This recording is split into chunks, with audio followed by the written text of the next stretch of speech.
You are listening to a series of 10 podcasts on the American presidency, presented by Citizen U. Episode 1. Explain the historical relationship between public officials and the media. What laws have been used to check and balance this relationship? Marshall McLuhan has written, "Politics will eventually be replaced by imagery. The politician will be only too happy to abdicate in favor of his image, because the image will be much more powerful than he could ever be." Today we introduce the American presidency. In the modern era, television has changed the way we watch and learn about politics. TV has dramatically changed the office of president. To properly understand the modern presidency, students of politics must first understand today's media. The media is another example of an important linkage institution. Freedom of the press, one of our most sacred rights, is guaranteed in the First Amendment. Famed newspaper publisher Joseph Pulitzer underscored the reason for such reverence best. He wrote, "Our republic and its press will rise and fall together.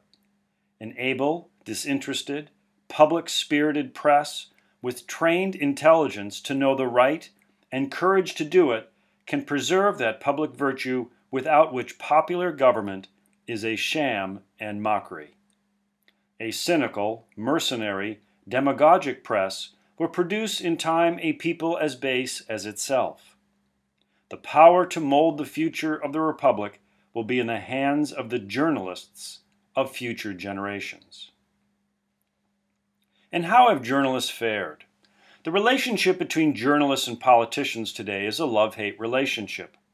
Politicians love journalists when their work assists in building positive public opinion. No modern campaign can be successful without positive coverage in the press. Yet the love does not last long. Journalists love to expose faults. Soon into any elective official's term, journalists began to expose apparent weaknesses. It is not uncommon, however, for everyday common Americans to hold the media in contempt. The American polity can often be heard saying, "Blame the media." There are many complaints against the media today. Many blame the media for today's cynicism and lack of civic engagement. The media has culpability in our low levels of trust, it is argued. The media, it is alleged, no longer takes seriously its obligation to make us knowledgeable about politics. Allegations of media bias have grown popular. Political science tells us that a majority of the national press leans toward the Democratic Party. Whether or not this affects their coverage is disputed. What is indisputable is that journalism today has grown far beyond a public service. The modern mainstream media is big business. Historically, when the media wrote copy to merely sell papers, it was called yellow journalism. The profitability of sensational headlines and illustrations forever changed the role played by media in public affairs. Freedom of press, like our other rights, has limits. The national government has not let journalists run completely unfettered. The printed word via newspapers and magazines face the least limits. Television and radio carry the most limits. Seeing that they use the airwaves, perceived as public property, the national government has shown greater willingness to regulate. Whenever the government regulates or censors the press, they can use the power of prior restraint.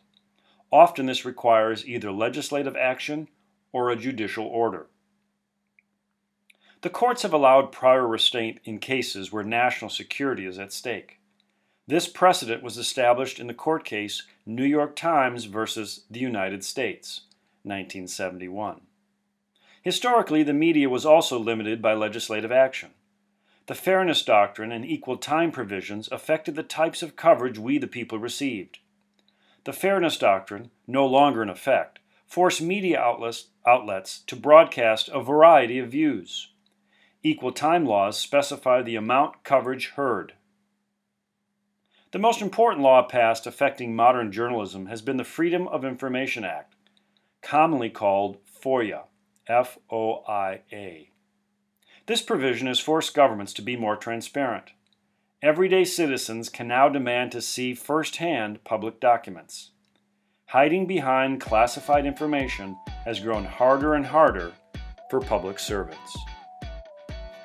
You are listening to a series of 10 podcasts on the American presidency, presented by Citizen U.